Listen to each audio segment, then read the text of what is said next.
Hello and welcome to the Focusing Way podcast. I'm your host, David Battistella.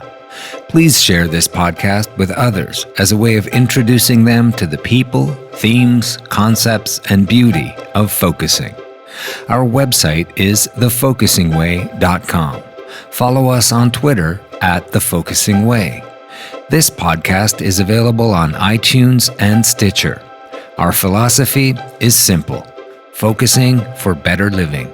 If you really enjoy this, you can support us by making a contribution via Patreon as well. All the links are on the website. Now, on to the good stuff.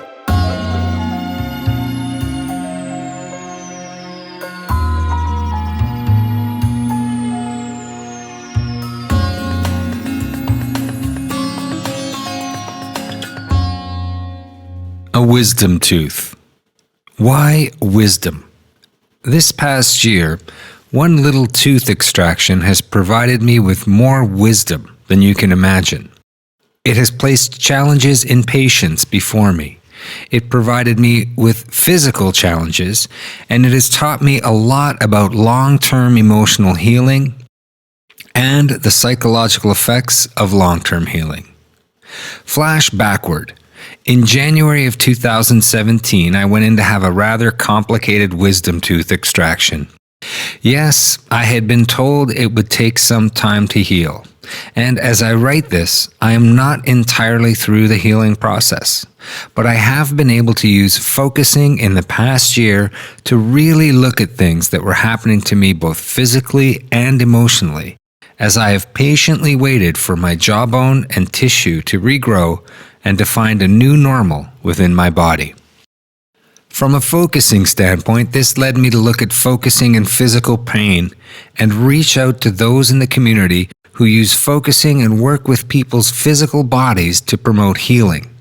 That led me to interesting discussions with Barbara Dickinson as she prepared for hip surgery, and also with Anastasia Brencick and Jack Blackburn, who are body workers who incorporate focusing in the healing process. They are back now to talk about the interesting discoveries and experience they have had using focusing at a body level to promote wellness and a sense of rightness in the body.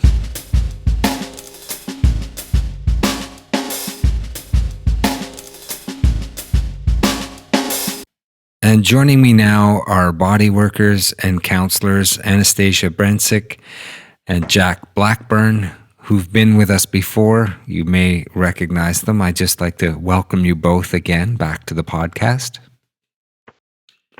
Thanks, David. Thanks, David. And so, maybe if we could just begin with this story of my tooth and There was pain at the onset that I had to deal with, physical pain, but then there was this sort of emotional carryover of healing, like the emotion and the psychological effects of longer term healing. Can you guys share a little bit about what you've been talking about in the pain realm recently? You can start, Anastasia. All right.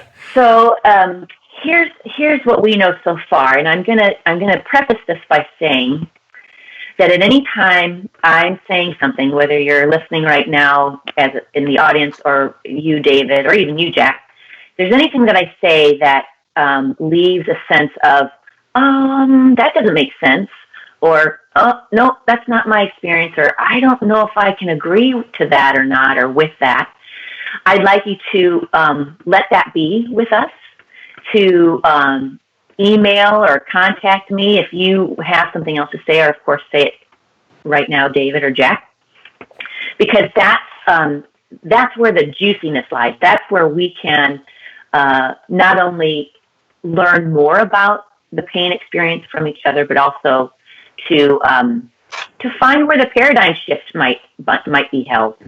So when in my practice, people come in and they have different levels of pain from many different reasons, from an autoimmune issue or from having surgery pre or post. or some sort of chronic pain. And there seems to be this particular story that happens, which is I'm going along, I'm following my destiny or doing my work and, doing the things I think are right for my life and my livelihood. And then, bam, this injury happens, or I get a migraine, or my autoimmune issue kicks up, or whatever. And there seems to be this separation that happens where somehow the pain experience is no longer part of you, that it's somehow a symbol of your body betraying you, a symbol that is bringing some fear into awareness that you really think you're just too old or weak or you can't do those things, you're not normal. All these things become attached to this experience that's happening. So both Jack and I have talked extensively about this, and we both agree pain is a trail marker for self-insight. We can deny it, and that offers us a whole other level of experience. But what happens when we use it as a sign that brings us into more self-acknowledgement, self-awareness, wholeness?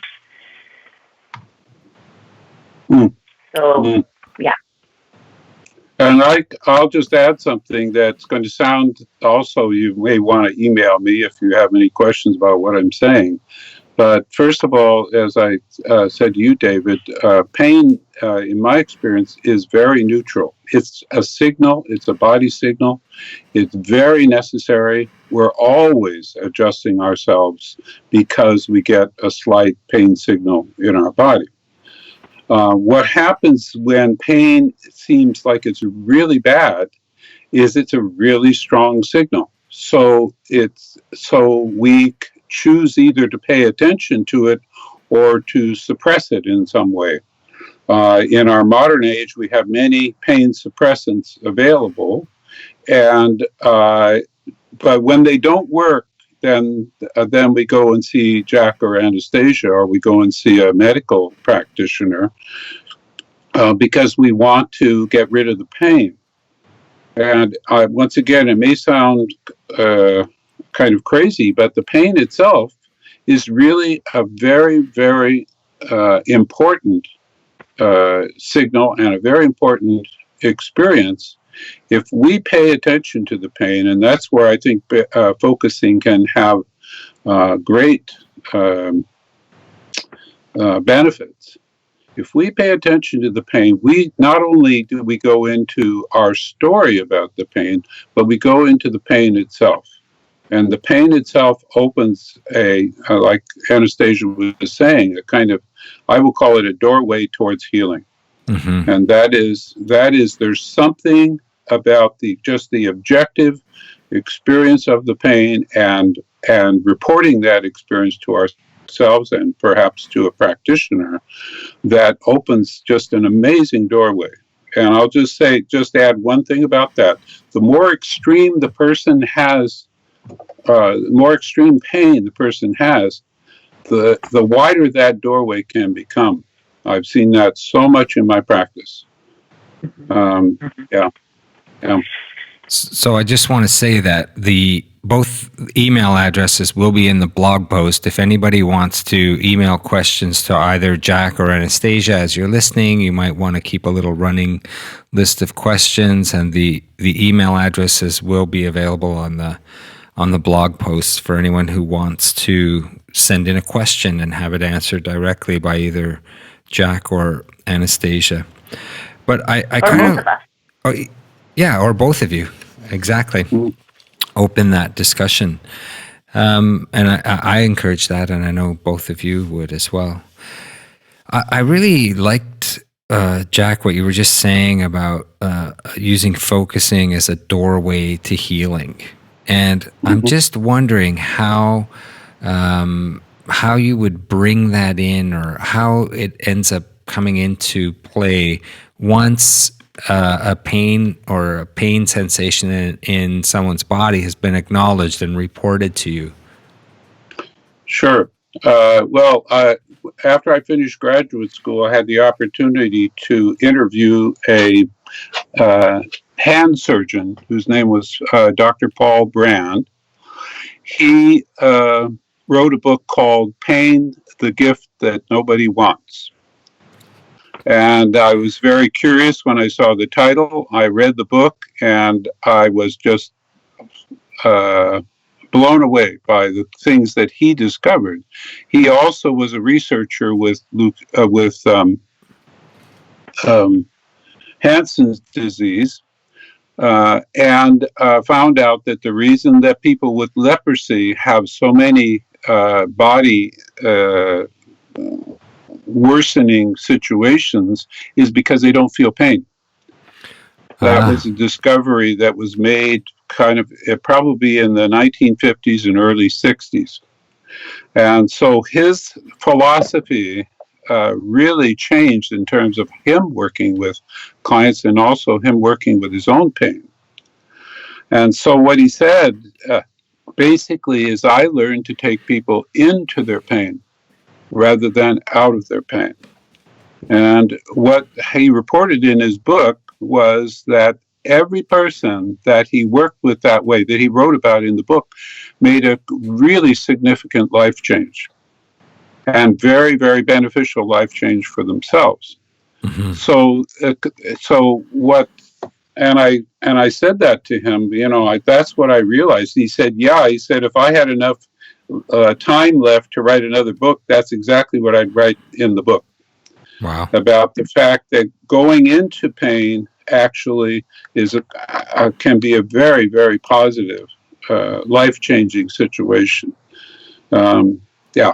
Now, not going into pain just for the sake of complaining about your pain, but going into pain in a very realistic, experiential way, where you're describing the pain, you're describing where it is, you're describing what happens when you move, when you put your body in movement, and then be willing to stay with right where you are and follow it. I'll say one more thing briefly. In my first focusing conference, which was in Costa Rica, I worked with a person. She had pain in her left ear. And as she lay down on the table, and all my colleagues that were also into kind of body work and pain or movement and pain and so on, as they observed, she went from her ear into her, just like you, David, into her one of her molars on that same side of her body. And she followed the path of pain right into that molar.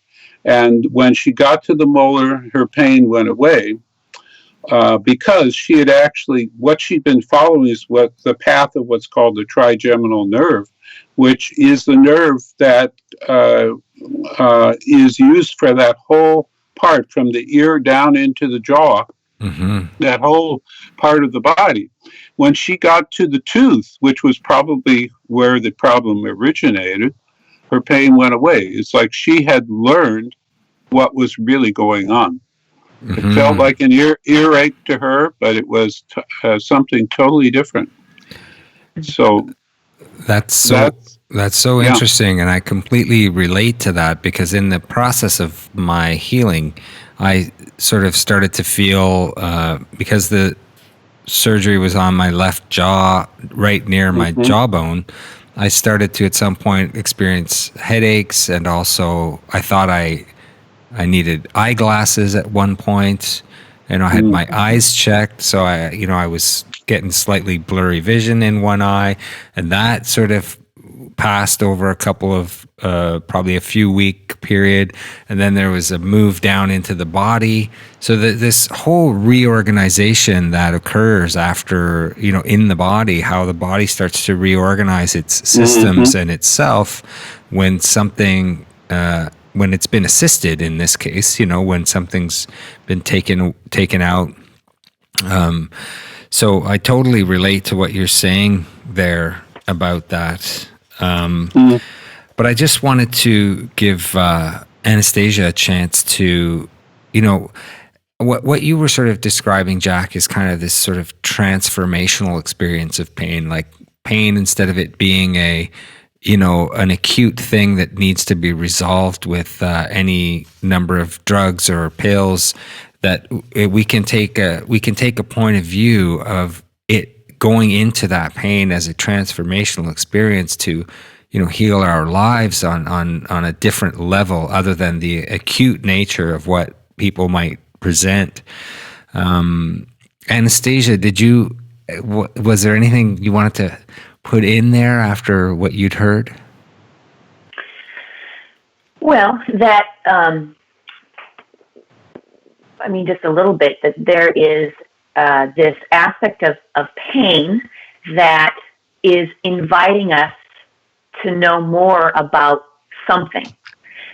And when we turn towards it, much like turning towards our inner awareness and focusing and being curious about things, there's a curiosity and being observing something. But then let me step back and say there's a difference between observing something where you are witnessing things, and then this pain, there's this thing coming up and now it's going down, and this thing, there's that way of being with something. And then there's more of the leaning forward being with something, the curiosity where you are kind of there's a magnetic pull towards knowing more about what's happening. And it's nonlinear, much like a felt sense. There's this nonlinearness about it. What's very helpful is when we can turn towards whatever that discomfort is and start articulating what we're noticing there in this way of okay, so I'm in pain. Again, let's say it's a monthly cycle. A lot of women have issues with pain during their cycles, whether it's the ovulation or during the actual menses. And there's, just popping the ibuprofen and trying to do all we can to just get through it. Mm-hmm. But if we turn towards that discomfort, we can start sensing nuances there that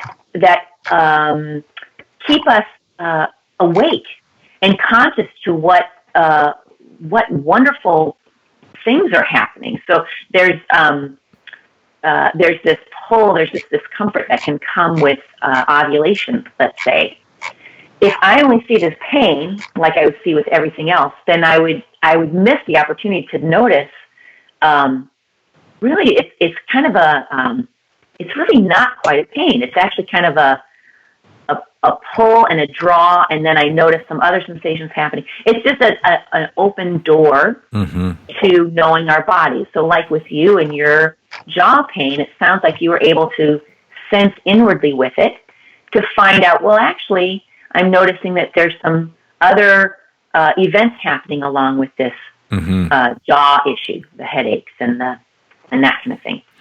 And those things are trail markers that inform us into something more, and inform us into the body process, inform us into the beliefs that might be influencing that, influencing us in how much we fall asleep to things that are uncomfortable, and continuing to choose to be awake to learn more, things like that.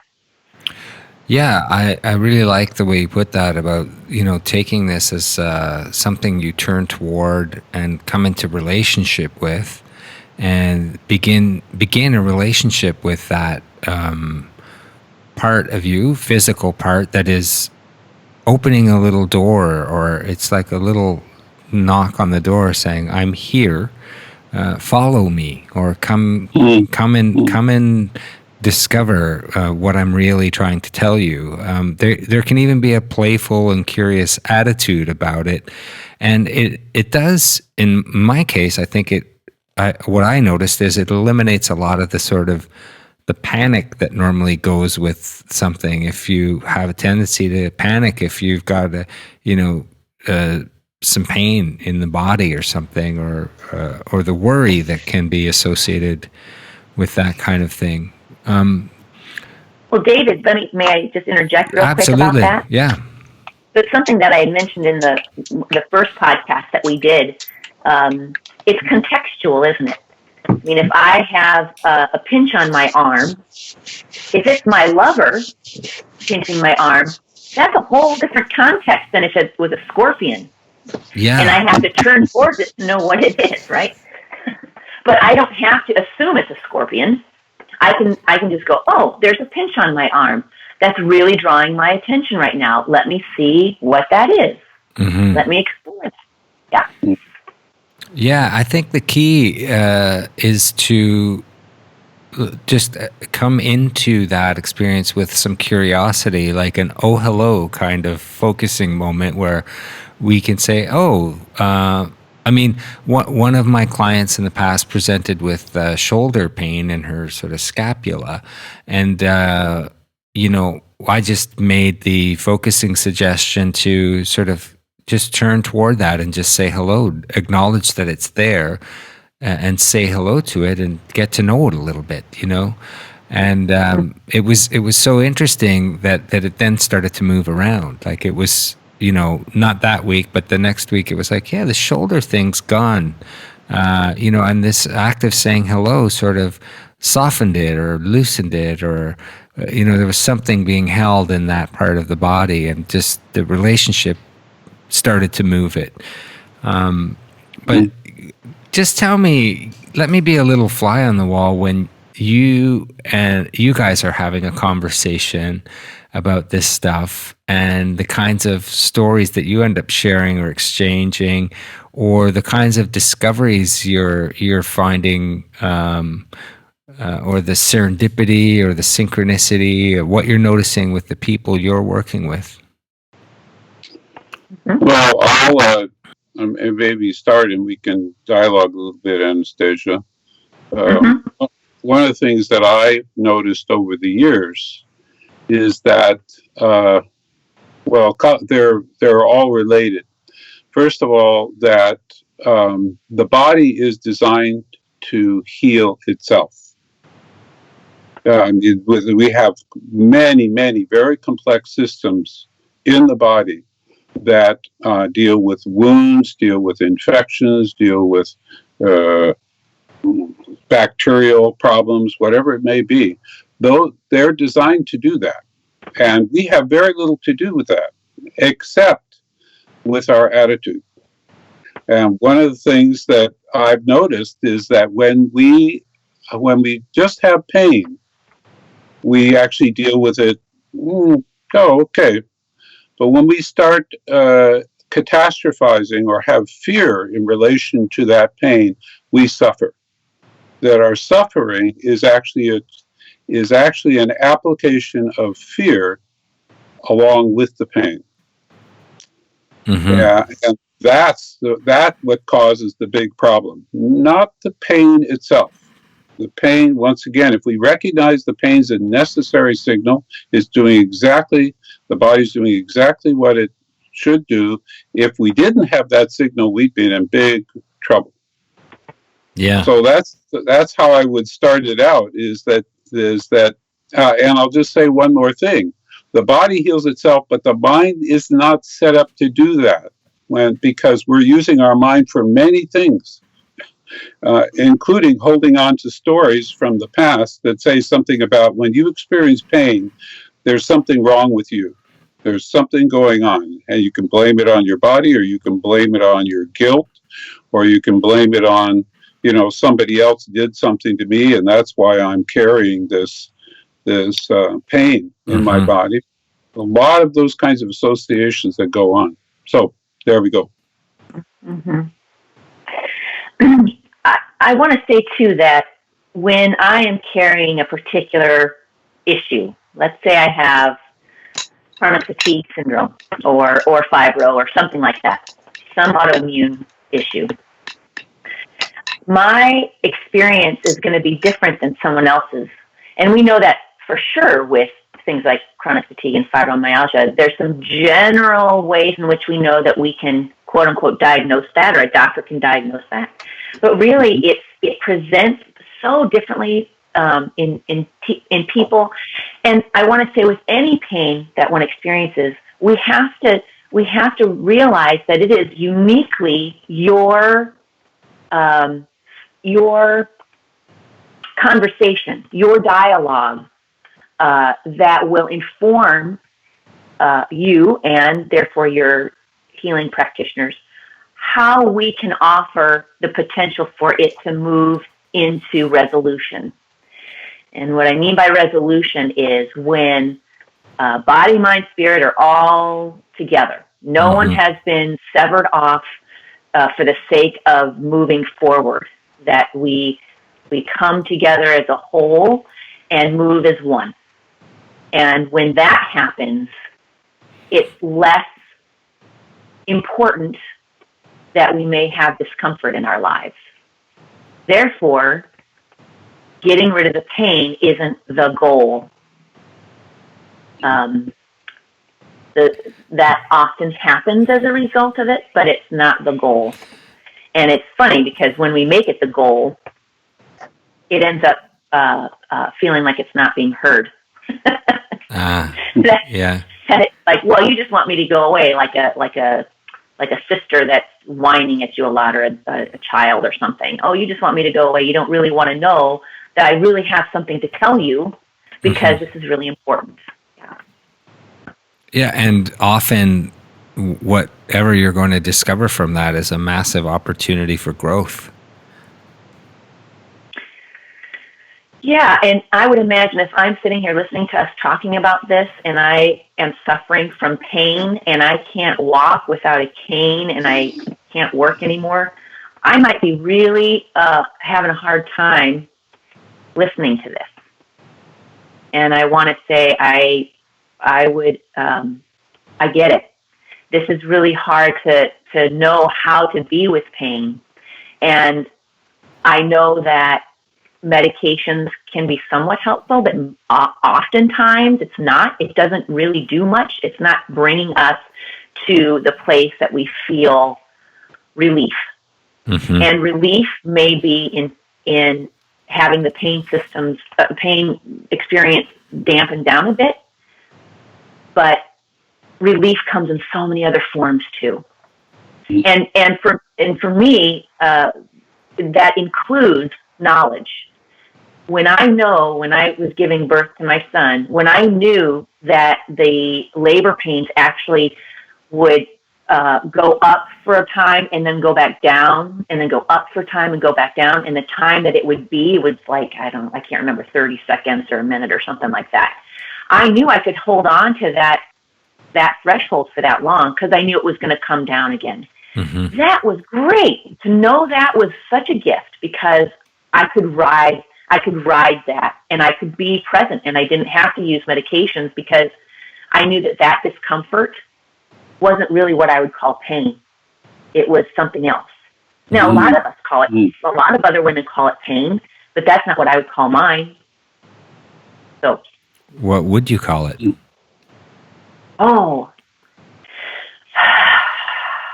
that's such a good question, David. I can share sort of how I was experiencing it as a kind of a wave, as a series of waves where you could fall into each amplitude of that wave, whether it was on the high end or the low end. You could be with each one, even knowing the next one was going to show up, but having the body awareness to know that once you understood that this was an up and a down, or a coming and a going, or a intensity and a period of less intensity, then somewhere in that there's a moment to be with that experience. Yeah, I like that. Yeah, and it's just trying to make it analogous to somebody who has chronic pain. That when one takes medication to soften the pain, it allows for more space to turn towards it. It's not masking it entirely, and oftentimes our pain signals can be so strong that it's hard for us to really hold anything else but that. But what we want to do is try to expand our awareness to the other things that are involved and present with us while we are having the discomfort. Mm-hmm. As you were saying that, something struck me, and that is that, there are people who just refuse to take any medicine, or they think it is bad. But that little bit of relief that, let's say an ibuprofen, let's say as an example, you take an ibuprofen, and that relieves a little bit of swelling. It can inform not only the body, but the mind of what it's like to not have that pain there. And that then can be something that like the bottom part of the wave I was describing in your experience, where you can experience the relief and then things become tolerable in between. Or you can start to point in the direction of imagining and feeling what it's like to not have that pain in that situation. Now, and that's where I think, what we discount medicine, can be very, very helpful in just opening the psychological door toward what it feels like, what it mentally feels like to experience that part of you without the pain. I think that's something, Jack, you were sort of touching on a little bit earlier, so maybe I'll just invite you in here.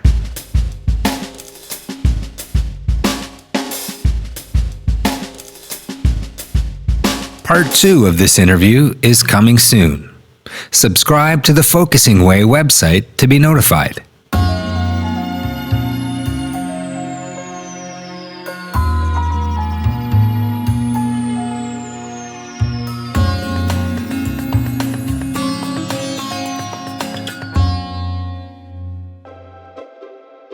You've been listening to the Focusing Way podcast.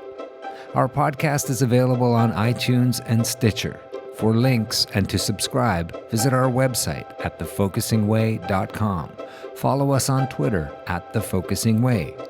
Please share this podcast with others as a way of introducing them to the people, themes, concepts, and beauty of focusing. If you really enjoy this and want to support us, you can support us using Patreon as well. Until next time, I'm your host, David Battistella.